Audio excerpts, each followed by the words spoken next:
we're on, and Gotcha. I'm doing a backup in audio as well.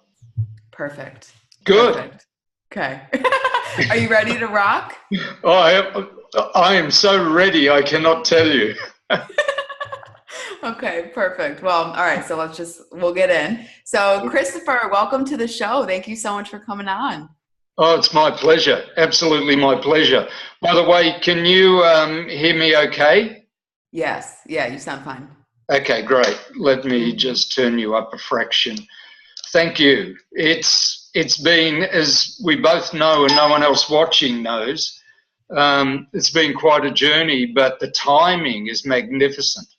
I So know. it is literally a complete pleasure for me to be talking to you.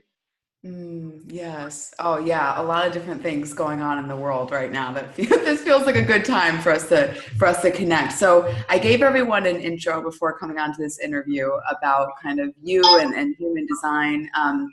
And so for people that are not familiar with human design, can you, whatever your pitch is about it or like how you describe it to people, can you just give us like a little intro so people that are unfamiliar with it understand what this conversation is going to be about? Yeah, once you know my design, you realise every single time is a completely spontaneous response to what's happening. So the simplest thing after 10 years that I've boiled it down to, you can either focus on the features or the benefits. There's a ton of features, but bottom line, human design is a very intricate but beautiful system of looking at how you operate as a human being. In other words, how you are designed to operate in a human body. And it gives you a lot of clarity about the fact that you are an utterly unique individual. Now, there are so many things that we have that are similar, but what we bring to the table is that our unique gifts. And human design points out two things. One, each of us is designed very specifically to do something that is unique to us. And the second thing is each of us need to receive support to be able to do that. Now, the thing that we're designed to do is very, very specific. And when we're doing it, we really feel good because it's what we're designed to do. You know, when a fish swims, it's just comfortable. You know, it's natural. It's what it does. I surfed for 30 years, and you know, you've got to put a lot of effort in. That's far more than what you have to put in if you were born a fish. So everyone's got something they're very naturally comfortable doing, and that's specific, but we also, and that's fixed in a sense, it's hard to mess with. But in order to receive the support we need to be able to do it, we need to be open to what's out there. And that's very simple, but it's also tricky because you can easily get distracted from what you're designed to do and end up doing what the people in the environment around you do, or some expression of who you're not. And so the thing that makes the whole thing work, I mean, this is everybody. Everybody's open because we need to receive support. But also everyone has something to do. And the key that makes the difference on whether you get it to work correctly is the decisions that you make. So if you make great decisions, what that means is you decide to do the things that you're designed to do, and you go yes to the things that support and empower you, and you go no to the things that distract you. Now, a huge number of those things are not going to be bad. They're going to be good things, you know, things that other people can really benefit from, but they're not for you. They don't help you do your thing. So that's what human design does. It gives you very clear information, first of all, about who you are as a unique individual, then what you're designed to do, how you're designed to receive, and how to make great decisions so it works elegantly.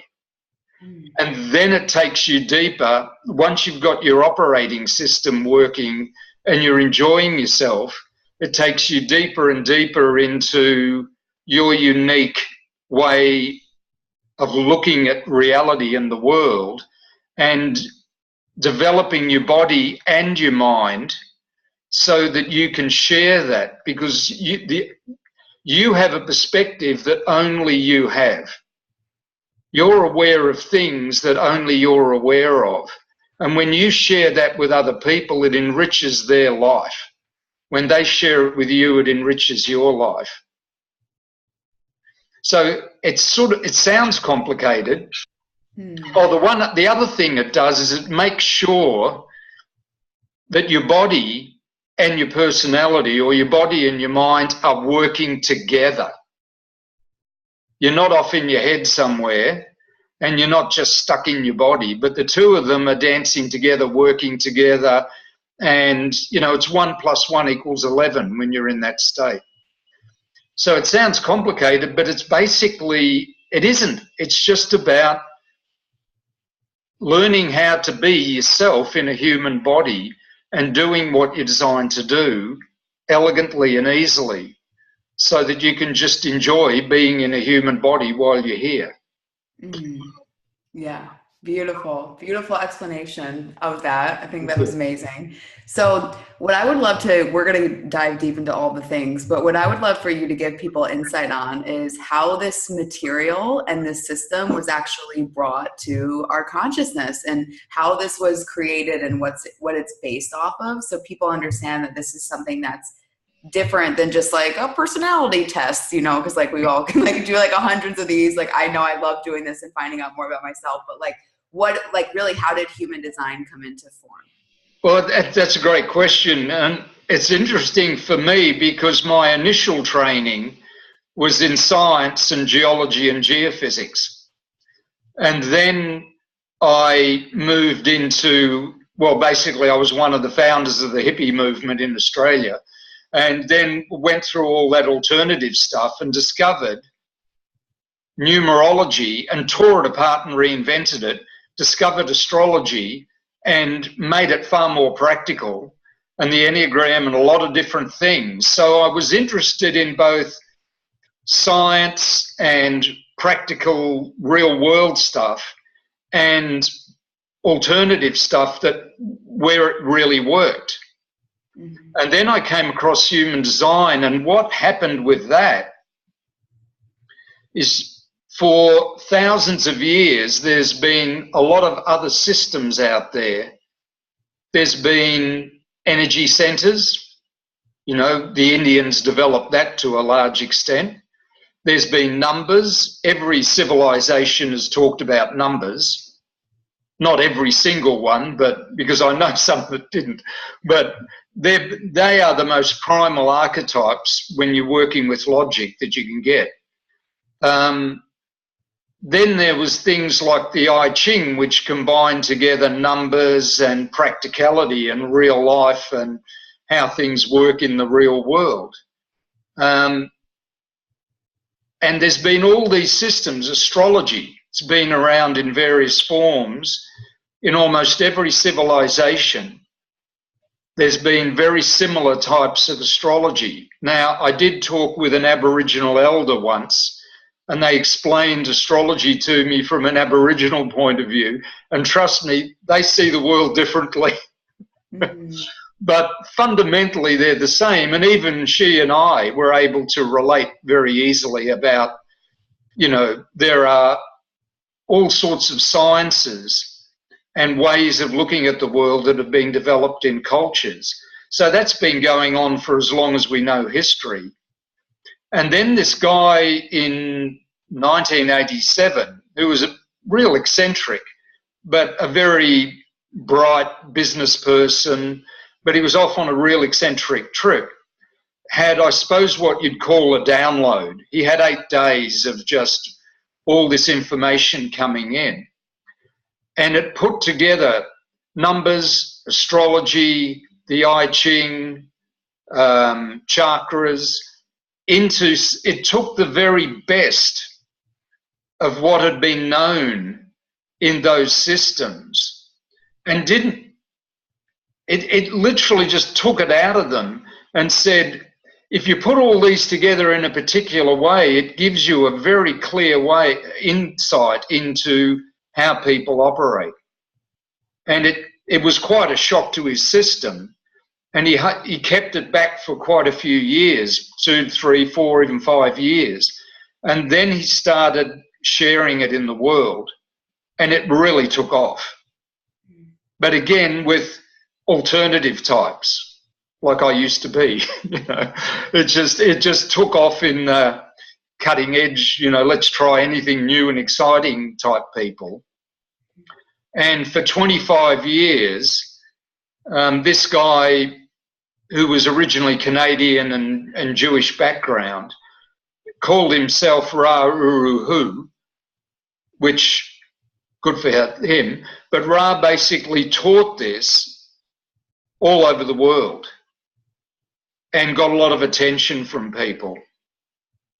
And then he died in 2011. Now, a lot of people studied with him, and there was a very original form of human design, which was brilliant for the time. But just like I've done with numerology and astrology, when I came across it 10 years ago, I spent a year or two really looking into it. And I was amazed because it was the first time I'd come across a system that didn't have to be pulled apart and put back together almost immediately so it made sense to everyday people. I was quite impressed. I was very impressed with it, particularly the practical expressions of it and the practical experience of it. But then gradually over the years, I've started going, okay, it's been around for 30 years. It's time it really grew up and matured and moved out of the in crowd, which is what every system goes through, and gets out and impacts people in the real world. People who don't necessarily have to believe in all the jargon or all the theory, but want to understand the benefits. And it's getting to the point where human design is maturing, I believe. I'm playing a part in it, but it's happening all over the world because you don't have to be an alternative type to benefit from it. Right. It's 30 years was like its childhood or its adolescence. And now I feel it's on the verge of coming out and really being applied in a wide range of fields. And I've already started using it in sport, in business, in health, in designing businesses.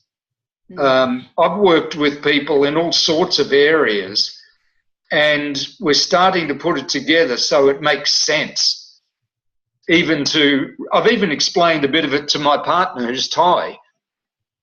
And the beautiful thing about that, she doesn't understand most of it, but I look at her and I go, my God, you're living it. Because she grew up in a very natural, down-to-earth surroundings. And I've realized this is part of me as a human being coming down to earth. And I think human design has gone through a phase of like, wow, isn't this cool? And now it's like, and it's really cool actually, if you actually explain it to people in terms that they can relate to without compromising the essential premises, then it becomes not only a really cool piece of information, but the most effective thing in 45, 50 years of me being in alternative things that I've ever come across for helping people truly enjoy being in a human body and expressing their gifts elegantly. Yes, yes. I love it so much because it tells you so much more. Like you were saying, like the decision-making thing is so huge. I think a lot of things that we learn about ourselves through all these other methods are great because we learn more about ourselves, like personality types, like different things.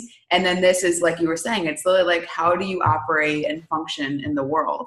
And I think it would be helpful to kind of share just like stories and examples with people for that aren't familiar with it or that are familiar with it to see how they can actually apply it. But I remember I found this like a year and a half ago, like one of my friends, like who's very in like the hippie dippy community was like, you have to do human design. And I was like, okay, like I love all these things. And so I went online and I like put my information in, and I'm a projector.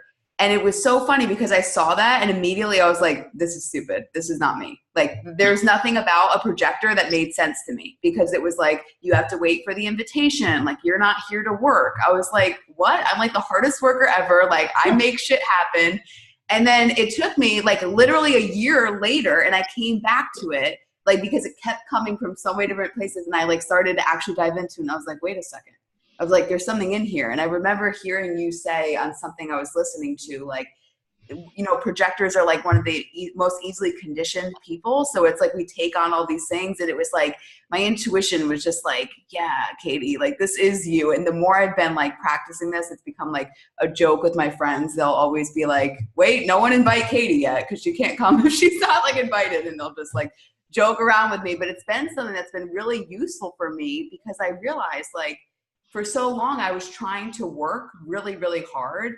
And that, like, yeah. I've literally applied this in so many different areas. And I'm like, wait, I really am here to just like guide things. It's helped me in like in building my team and like making decisions, which was the hardest thing for me in the world. And I would always be like trying to make something happen. And I'm such like a soul seeker. So I would be like meditating, like asking for answers, like give me clarity. And then I was like, wait, I think I just have to wait literally for the invitation of wherever this is coming from. And like so many beautiful things have blossomed from that moment. It's been like, it's been really, really cool. So I just wanted to explain that as an example for people. Like it really can have a lot of different shifts in your life when you start to like apply what it is that you're learning about yourself. And do you experience that with people that they're kind of like, this doesn't make sense for me? And then they start to learn it more and then it does?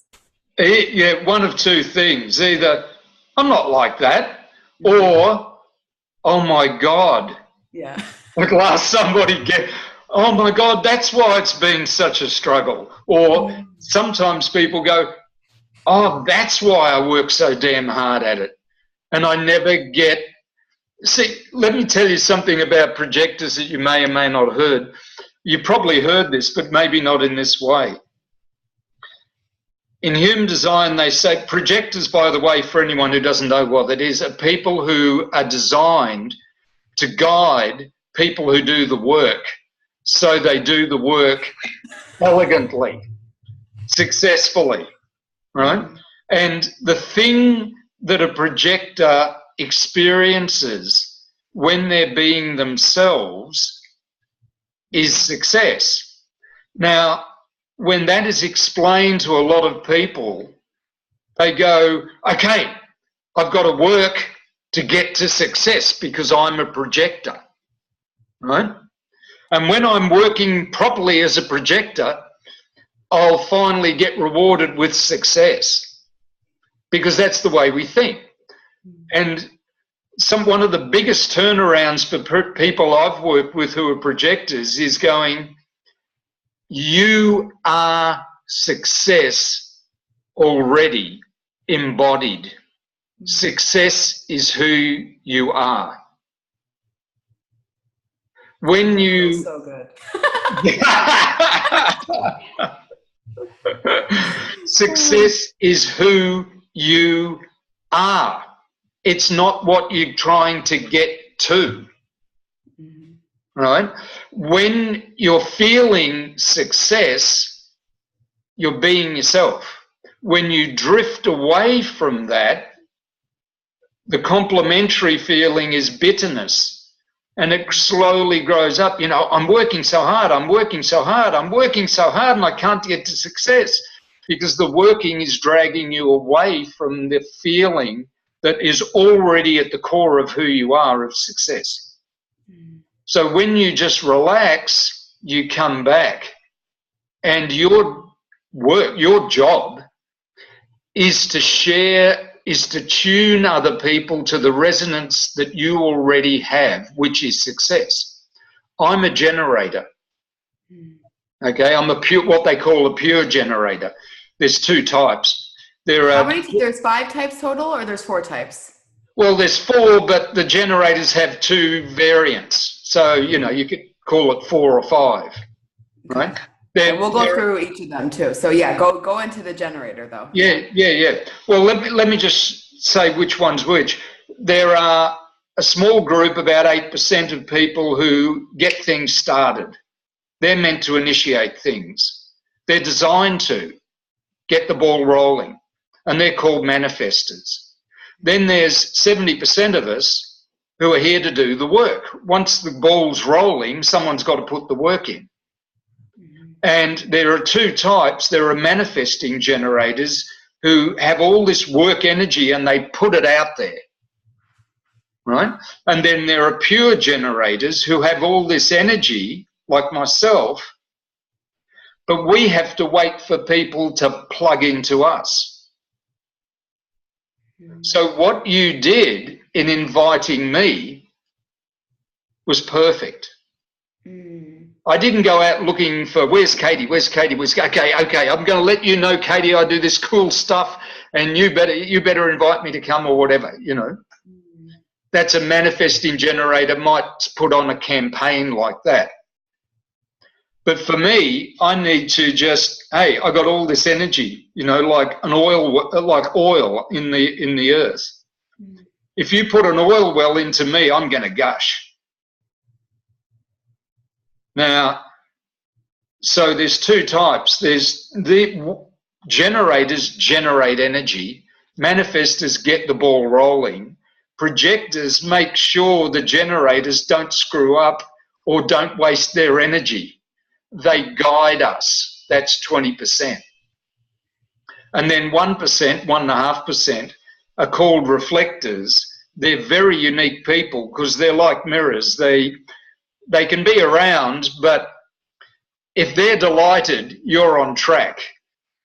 If they're disappointed, you've missed the point. They're basically like mirrors. You have a look and you go, okay, I'm okay. Or, oops, something's wrong. You know, you've got to do your hair, put on your makeup, whatever. So there are these 4 fundamental types. Get it started, do the work, make sure the work's done properly, and make sure everyone can check that everything's cool. And that's very, very simple because that's the way we work.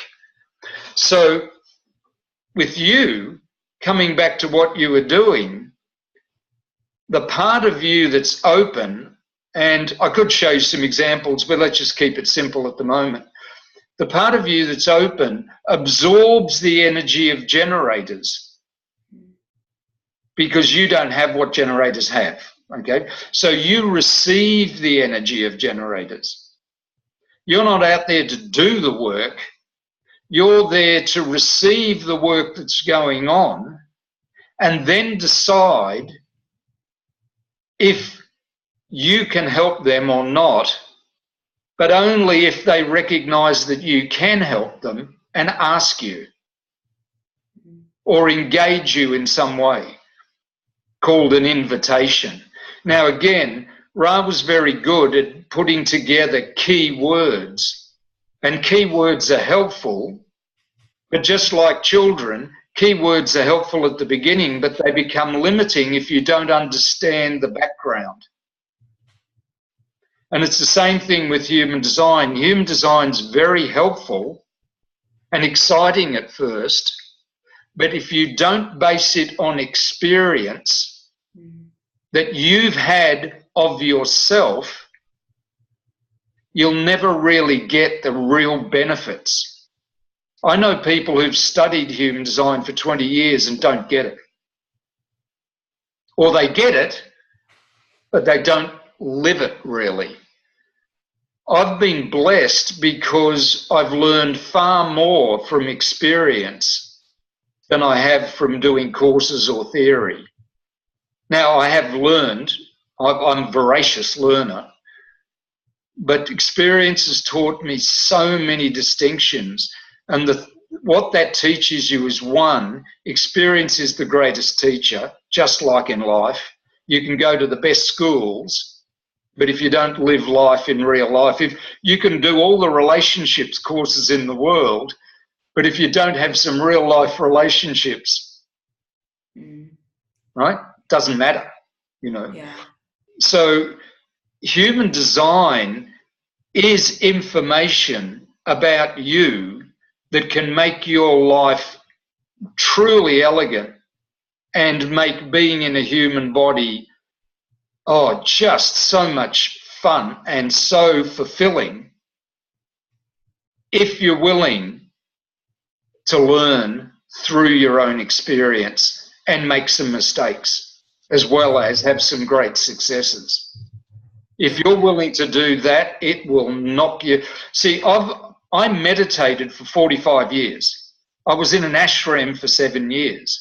I knew some of the greatest spiritual healers in the world. I've met some of the best film people, spiritual people. I've had two of the best guides in terms of personal development in my life for 30, 40 years each. But human design took all of that and showed me how to live as a human being in real life. You know, I started off real practical, went real esoteric, and human design brought me back to earth. Now I've gone from being single a couple of years ago to having a partner with 3 children and a family of 15. And I'm loving it. I mean, literally, and I'm 69, almost 70. It's like, this is awesome. Do I make mistakes? More than ever. Do I learn more than ever? More than ever. But the fulfillment of just being myself, whether I'm out in front of the public or just on my own out in the countryside, it's just taken everything that I've worked on for 45 years, 50 years in my life in terms of my personal and spiritual development and made it relevant to being a human being in a human body with other human beings in the real world. That's the greatest, I don't know what, I can't even think of the word, the greatest reference I can give for human design. That's where it's so awesome. Yeah, it really is. And it's interesting too how I love how you have so much history with personal development, esoterics, because a lot of people listening do too. And it's interesting for me to kind of weave this into other lessons and learnings, because I think a lot of what people are after now is alignment. That's like a big conversation in the industry. It's like, I want to feel in alignment to like my soul's purpose, like to what brings me joy, whatever. That's already moved away from like, you got to like work hard to reprogram everything to be, you know, there's different conversations that are being had to being like, wait, do I have to like put myself through all this discomfort? Is that the point of life? Or like, should I be working more towards like finding my joy and making it like quote unquote easier? I've still found myself in that battle of being like, well, you know, there is reward from putting yourself through uncomfortable things and growing. But what human design for me, at least, is kind of like, what is, like you were saying, bringing me the most fulfillment and like, and just making like, and I think that the decision conversation is so big, because some people might look at that and be like, oh yeah, decision making, but we don't realize how much of an effect that has on our lives when we are stressed out about like, what should we do for work? Like, what kind of partner should we be? How should we be operating in our lives? Like, those are all questions that come up for all of us. And when we have that like framework of something like human design, it'd be like, this is how I operate best. This is how I can make decisions the best way. Like that, it's a huge relief from what we're all trying to do as individuals and being like, what's in alignment to me? Like, does this feel good? Does that not feel good? How do I get this information? Like trying to do all this ourselves, it gives us like a really good place to just kind of like explore in. That's why I love it. I think it's really, really cool. And for, like you were saying, to just experience it and see what feels right and is bringing you to that fulfillment. So I did have I want to break down the different distinctions. And obviously we talked about projectors and generators a little bit, but, maybe there's something that you can offer people to like where they get caught up like what is some of the issues that these different types kind of experience more frequently, and how they can get themselves back into alignment with like their real nature. Does that sound good? Okay. Sure, absolutely. Cool. Would you mind if I shared screen just so? Yeah.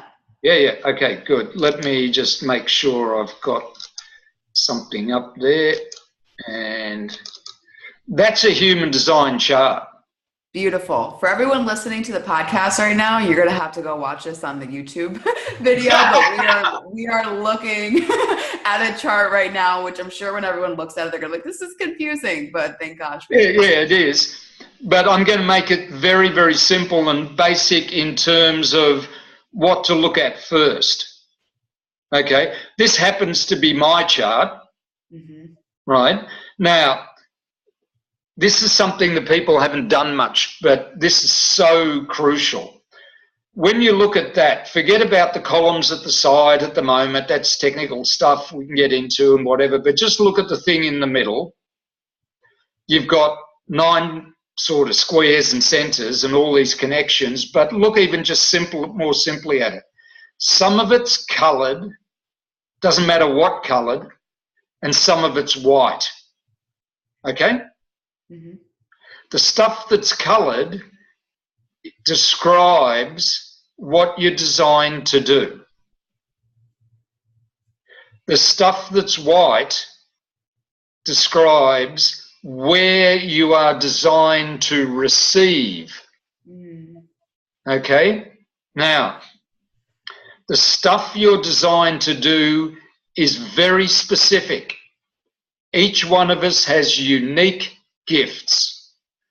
Now, just that alone makes every person precious, because everyone's wired up in their own unique way and they have something unique to offer.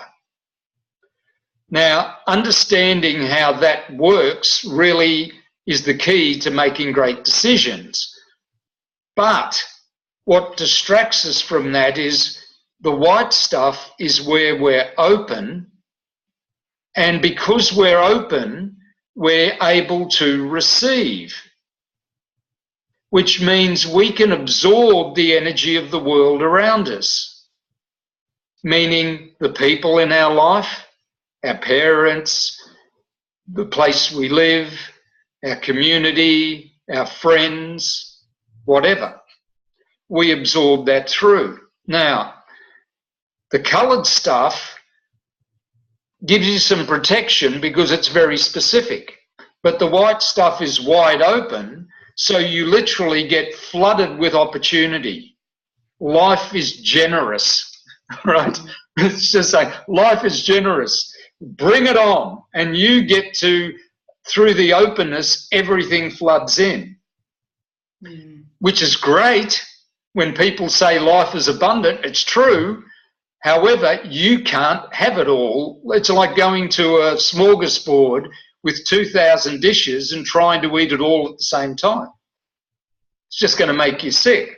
So the other thing is, the stuff that you're designed to do, the coloured stuff, is very stable.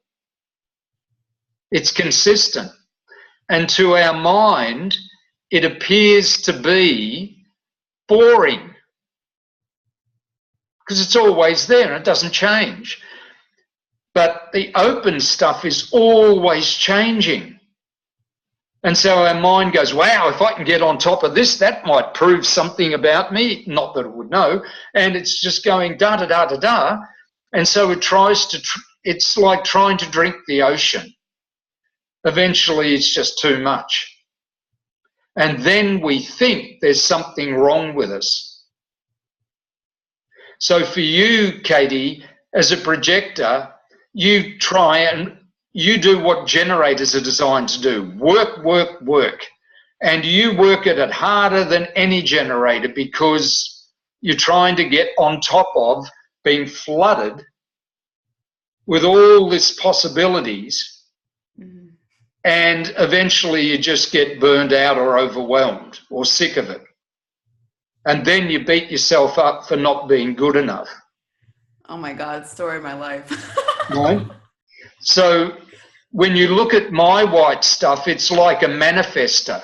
So I spent a huge amount of my life trying to make things happen, trying to get things started. I'm going to start a new numerology. I'm going to start a new astrology. I'm going to meditate until I transcend. I'm going to get somewhere by meditating rather than be somewhere, right? And when I gradually, this is what I mean by experience, not just over-analysing every experience, but letting experience teach you. Experience said, I'm not good at making things happen. But when people plug into me, like when people ask me for a consult, I've been doing this for 35 years. And I've never had a bad, actually one in 35 years was I said something to a woman that obviously touched a point and she got upset. But that's one in about 5,000 consultations, maybe. I don't know. I haven't been keeping count. It's just, you ask me a question and I gush like oil. So, in fact, I've got to calm it down a bit. But this is the thing, our mind, which has a brilliant purpose, which is to observe, which is to integrate, and eventually to share our unique perspective with the world. But it's not meant to run our lives. And everybody's been out there. Look, for thousands of years, it was the decision maker. And those were the thousands of years of history that are full of challenges, pain, suffering, tragedy, as well as noble moments and great discoveries. When the mind makes decisions, you're going to suffer a lot and discover some.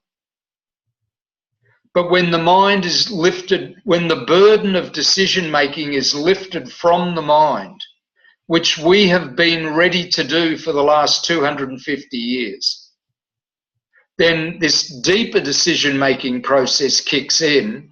Our mind can relax and do its original job, and our body, which is 100% committed to the world, when we die, our body stays. Our mind is half here and half somewhere else all the time. But our body's 100% committed. It's not going to make bad decisions if you give it a chance. It will make mistakes, but they'll only be the ones you need to learn from. It will make great decisions because it knows what works for the body. When the body's healthy, when the body's enjoying itself, when the body's having the challenges it needs to grow and making the mistakes it needs to grow, then the mind can look at the whole story, learn from it, and even share it with other people with a unique perspective. But that decision-making process, that's the thing that allows you to do what you thought was boring, but it turns out to be what you're designed to do. And it becomes, in your case, instant success. In my case, totally satisfying. You know, if you're a manifester, it becomes, you're just at peace. Hey, I start things off and then I leave it to other people. No problem. If you're a reflector, you just look at life and go, wow, insane, this is delightful. You know, and it then enables you to open up to all that life offers, but pick and choose the things that are exactly right for you. Then when people talk about life is abundant, life is filled with abundance, it's true, but you only take the bits you need. And those bits don't overwhelm you, they empower you to do what you truly need to do. And that's just like male and female energy. You know, one of my greatest women mentors told me something once I'll never forget. She said, the role of the woman is to empower the man to do whatever he truly wants to do. And the role of the man is to support the woman fully in her creativity. Now look at this in a human design chart, same thing. The role of the open centers, the abundant, nurturing, powerful centers, is to empower the coloured centers. They're the more masculine ones, to do whatever they're designed to do. And the coloured centres are there to support the world around you, the openness, fully in its creative energy. And then you're no longer overwhelmed, you're loved and supported by the world around you. And you're loved and supported to do what you do naturally, which means you can enjoy every step along the way, not in an idealistic sense.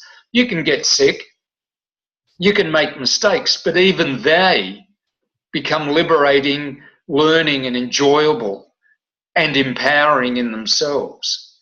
So this, if you want to know what human design really is, it's the key to getting rid of all the unnecessary drama and suffering in life, taking the problems you do have, turning them into assets, and turning up as who you really are.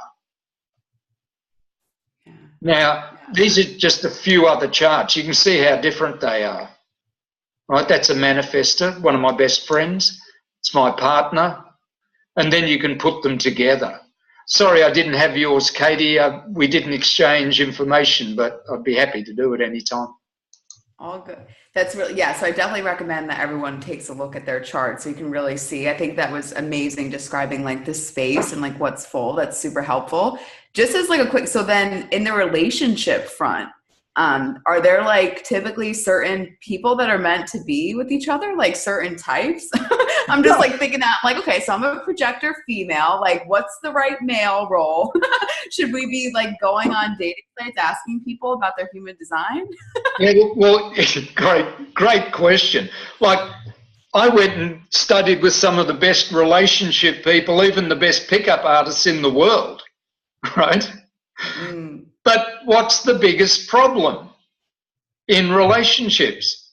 Communication. No, making bad decisions. Oh, okay. Yeah. Communication's the second biggest. Yeah. Right. But why do people ask all these questions? Because we make bad decisions. Mm-hmm. Right? Yeah. We do. Now, are there certain types for each other? What's more important is if you decide to be with someone, how can you allow them to be themselves and be yourself at the same time? So 1 + 1 = 11 rather than 1 + 1 = a half. You know, one person cutting the other person down. Because that's the tragedy of relationships. People turning up, selling themselves out to get along, or trying to get the other person to be who they're not, or giving in and being who they're not. With the greatest betrayal in a relationship, and you don't have to take this as a serious thing, but if you do it on a long-term basis, the greatest betrayal is turning up as who you're not. So I did relationships workshops for years before I knew human design, using astrology, numerology, brand new techniques I'd done there. But my relationship history, well, I've had a lot of them and stuff like that, was not exactly something I'd brag about. Let's put it that way. You know, it's definitely had its moments and some great things. All I can say is since living human design and really getting into living my design and even going out there and chasing relationships and realizing I was trying to make it happen, as I showed you with my chart, the relationship I'm in at the moment, which would be by far the best relationship of my whole life, by a country mile. That relationship came to me when I wasn't even looking for a relationship, exactly according to my design.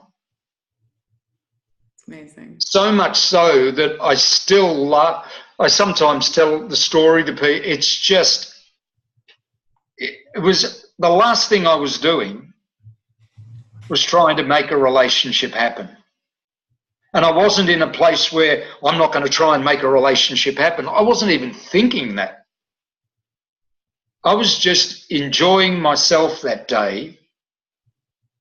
And this person plugged into me and I responded in the most positive way.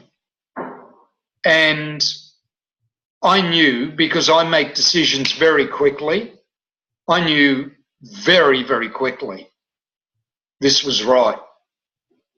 And she makes decisions slowly. She's emotionally defined, as they say. And she went along with it. But I said to her a few years later, I said, first 6 months, first year, you were like, I'm enjoying this, but and she just cracked up laughing. She said, of course.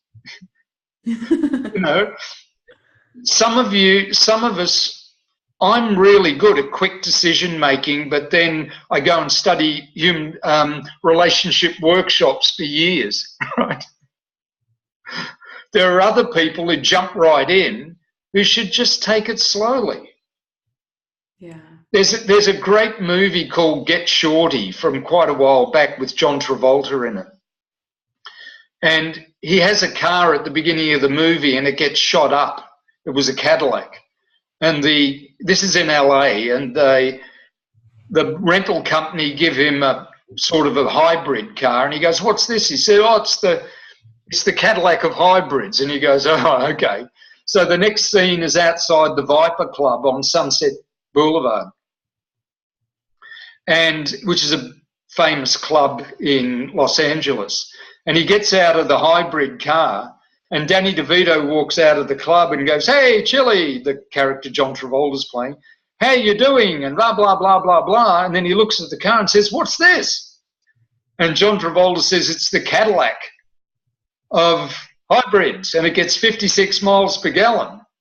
And just then the valet comes up with Danny DeVito's yellow top-of-the-line Porsche, right? And Danny DeVito goes, yeah, great, but what about speed? And John Travolta just taps him on the shoulder and goes, when you're important enough, people will wait. That's the motto for emotionally defined people. Just take your time. For people like me, so good. Yeah. are you emotionally defined, Katie? Yeah. Yeah, just when you're important enough, people will wait. You are success embodied.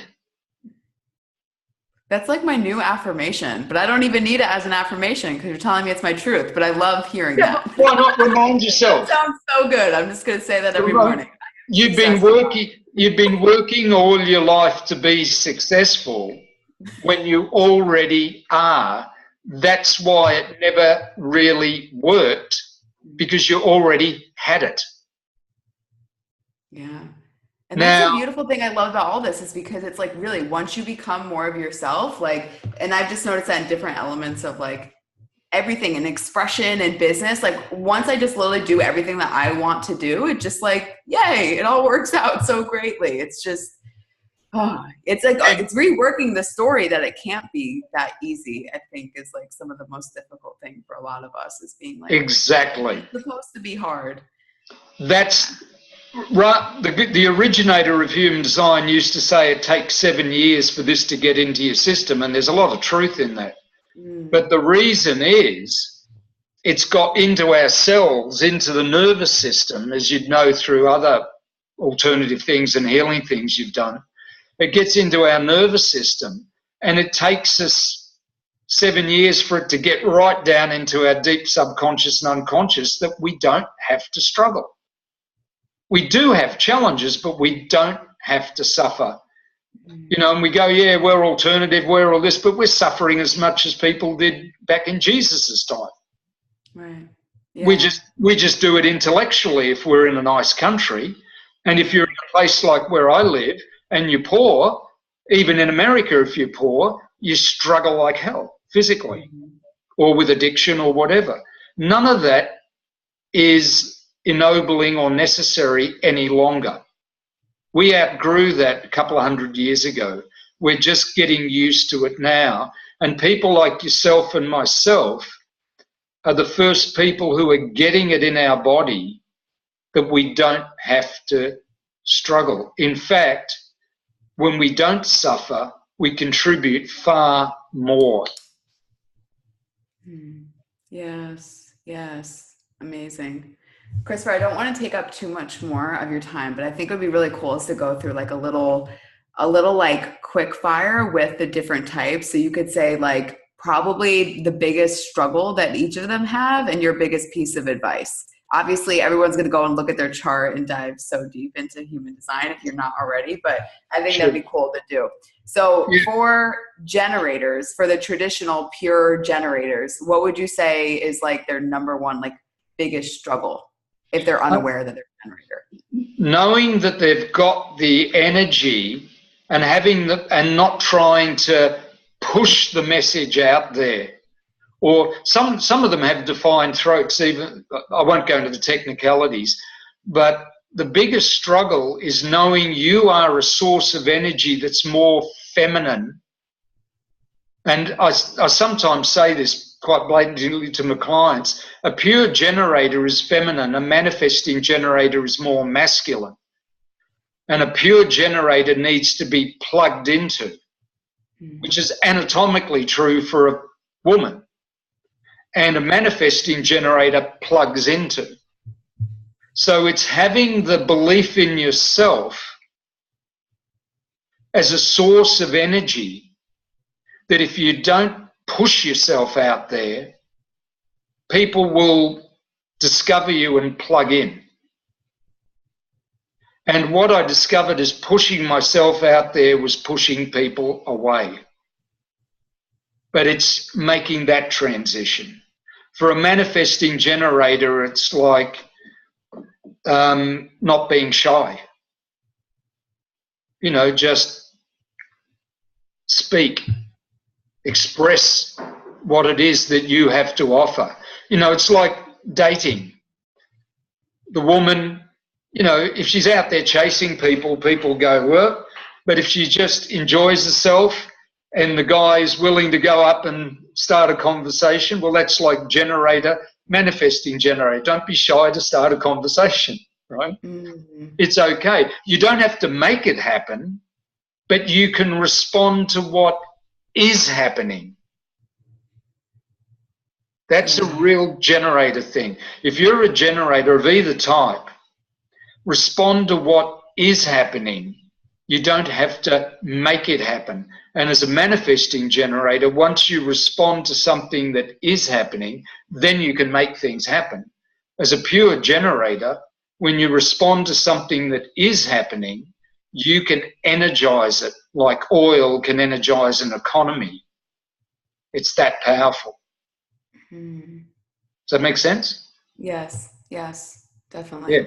Now, who else did? So reflectors. Reflectors. Biggest struggles. What are they coming up against?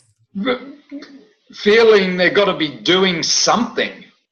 You know, it's realizing, you know, being a mirror is very attractive.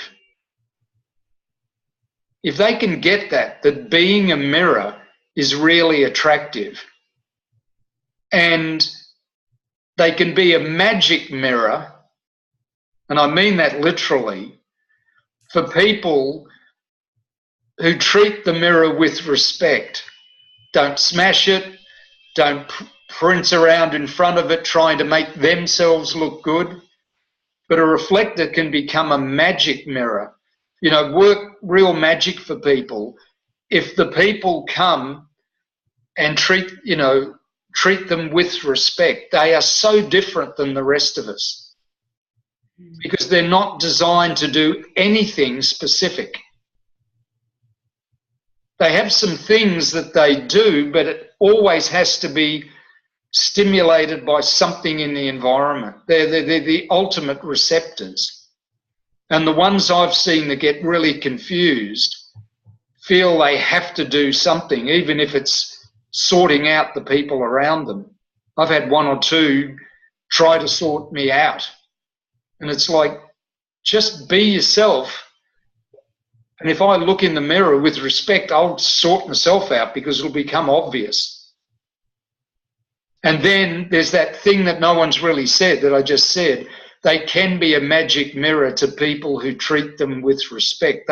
There's an extraordinary magic of drawing those movies about magic mirrors? Mm-hmm. Somehow the magic mirror draws to you the lessons you need to truly realise your full potential. I mean, that's the one common theme in movies about magic mirrors. Well, that's the thing that reflectors can do, but they don't. They do it by just being themselves. Okay? Which one next? Yeah, pure manifestors. Pure manifestors. They work too hard. I know my best friend and business partner is one. And, they're not designed to work. They're designed to initiate, get the ball rolling, start the avalanche, get people excited, and then step back and let other people do the work. If you're working hard as a manifestor, you're going to burn yourself out. Simple. And you're going to get angry at yourself as well as other people. So just, when you want to do something, initiate it and step back and hand it over. My business partner is starting a major global business at the moment.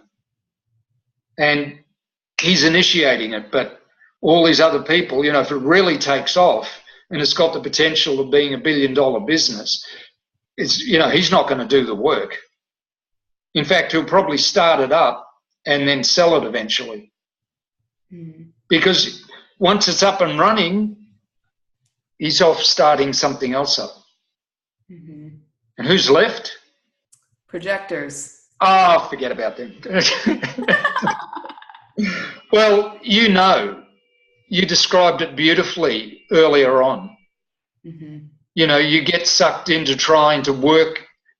It's a combination of making things happen, but it's really the working too hard on trying to be successful. That's the simplest way I could put it.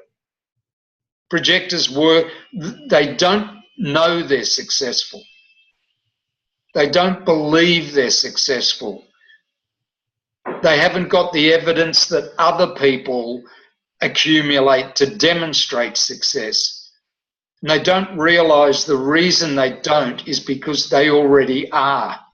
Success is what they are. Their job is to share their success with people who get them if they decide it's right for them to gift that success. That's called guidance, guiding the other person to success. Well, what qualifies you to guide me to be successful? Because I am successful. If you don't get that, other people won't get it. You see what I mean? So, I haven't been around you when you're working really flat out. All I've seen is Caty, Sexy Soul Radio. It's like, hey, she seems pretty successful. Yeah. Don't bust my illusion.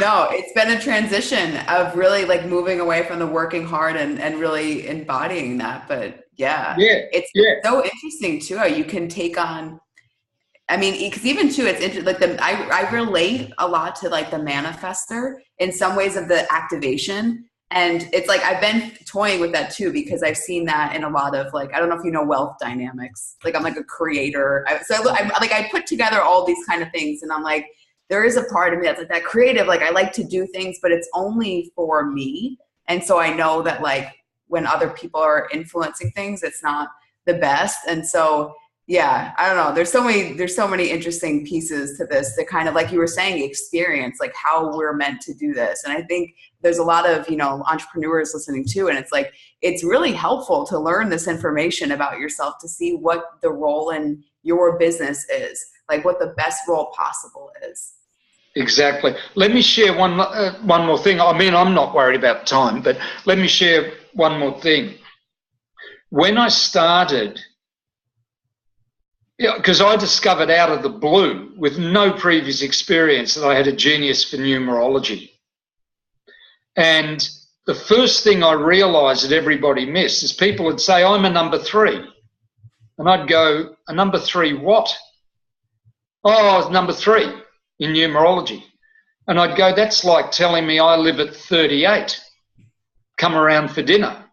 And it's like, 38 Oxley Station Road, Oxley, Brisbane, Australia. Okay, I could find that, right?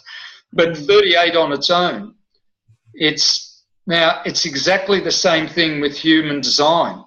Human design is a great body of knowledge when you know it's not everything. It doesn't invalidate other things, right, but it rules its area, which is making decisions and operating correctly as you are designed to in the body that you have while you're alive as a human being, which is either bringing you down to earth or getting you out of a lot of things you're stuck in on the earth plane that are driving you crazy. Now, that might drive you to spirituality.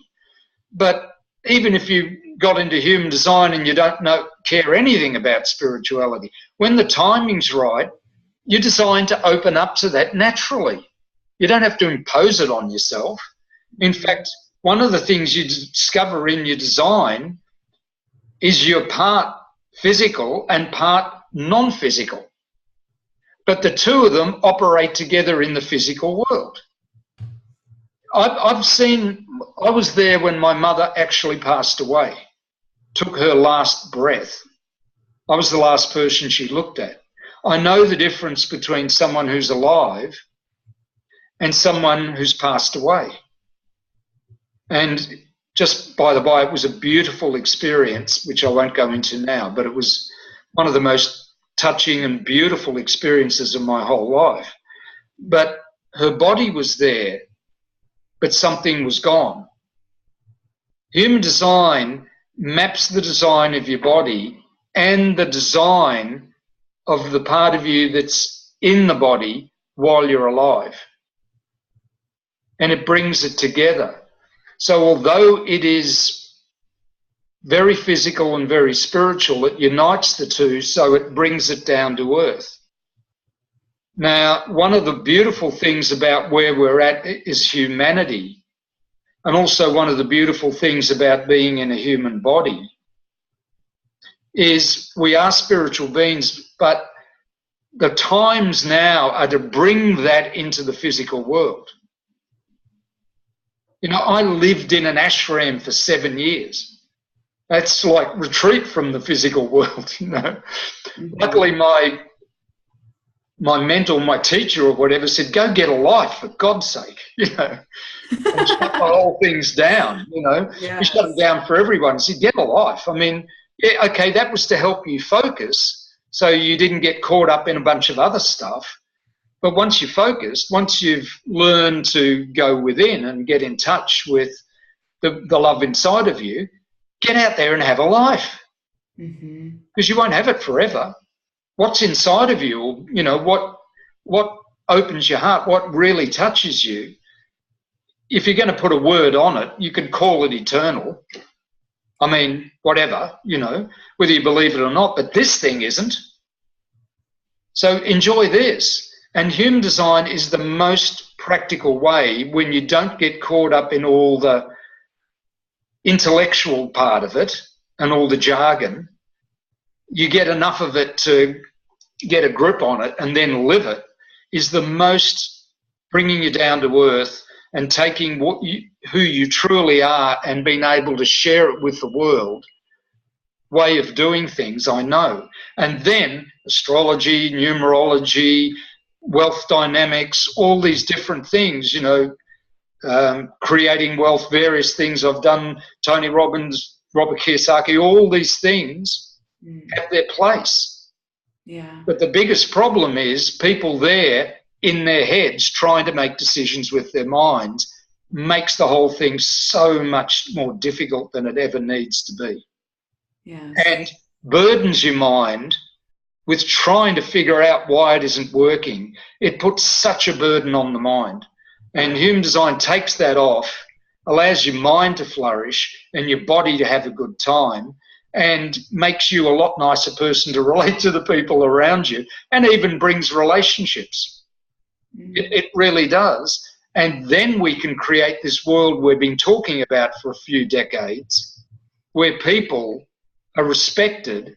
And, you know, we're a long way from it, but people like yourself and I, Caty, can light the fuse, can at least be living examples. You know, I'm turning 70 this year. I hope I plan to live another 20 or 30 years at least, maybe longer, and be a living example of that. At least tonight you've given me a beautiful opportunity to be that. Thank you from the bottom of my heart. And you have that opportunity, you know, but rather than the go-getter, which you are and you can be, and you can certainly attract, there's also an incredible beauty in you just being relaxed and being yourself. You know, there's, and that is so attractive. And guess what that does? It attracts invitations. And the biggest thing to let go of is, I'm going to do this, it'll never work, and then discovering through experience that it works way better. But you have to have a bit of patience, because this is physical and in the real world. And if you have the patience, you know, I learned about magic a long time ago. But if you want to experience real magic, human design in its own time and space will open the magic of you to you and show you what real magic in the physical world really is, even to people who don't even believe in it. Yeah.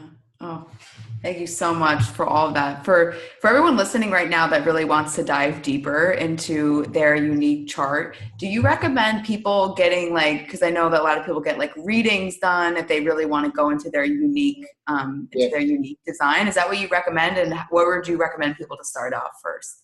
I think originally, I mean, I've been doing readings for 30 or 40 years. I love it. Do you still do readings? Yeah. Oh my gosh, I'm gonna book a reading with you. Yeah, I didn't. I love it. Now, by the way, that's something I've been doing for a very long time. It's just one of my gifts. If you really look at my design, there's two things that I do. I really help people understand their unique abilities, what they bring that's unique. And then I help them build a solid foundation so they can go and do it. Now, my business partner, who's knew nothing about human design and has studied it a lot with me, we've even done video series and stuff together. But, you know, he's just like, no. He can get up in front of a stage of 1,000, 10,000, 100,000 people and blow them away. He did that as a preacher for 20 years, many, many years ago. That's not me. I just go, this is what's unique about you, and I build the foundation. We're getting together now, and I'm we're going to go out into public and do stuff like that. Really take it out there and build series, because we want to really inspire people about what human design is, what it really can do in a practical sense, and show how it works in business, show how it works in health and sport and anything else, even spirituality or just enjoying yourself. However, I love doing consultations. And I do it in two forms. One is just a one-on-one consultation, and that's easy, right? Now, what I've done since then in the last couple of years is a program that I originally called Master Design, which was a bit of a dig at mastermind. Right? And that's where I work with people for 8 months and do consultations once a week. Now, that has been, I mean, talk about really helping people build a solid foundation. And lately I've been doing that. Some people, either cost-wise or just they work better this way, I do it twice a month over 8 months, and that's worked really well as well. But there's only a certain number of people I can work with at that level, because otherwise I run out of time. Mm. And we've done some courses as well on video, but I still come back to doing one-on-one, because there's nothing like truly relating to people one-on-one. Mm-hmm. It's magnificent. It's something I truly enjoy. So if people want, again, my time's limited by how much time I have, but you know, it's not something, oh yeah, I've got to do another one. Every single one to me is unique and beautiful. But people can do that once. They can do that over a series of time. They can do video series, which we're just about to launch again. I'll let you know about that if you'd like. And we'll be doing events within the next couple of months, you know, both in Thailand here and overseas over the next year or two. So I'll let you know about that if that would interest you, and just plug in as much as you like.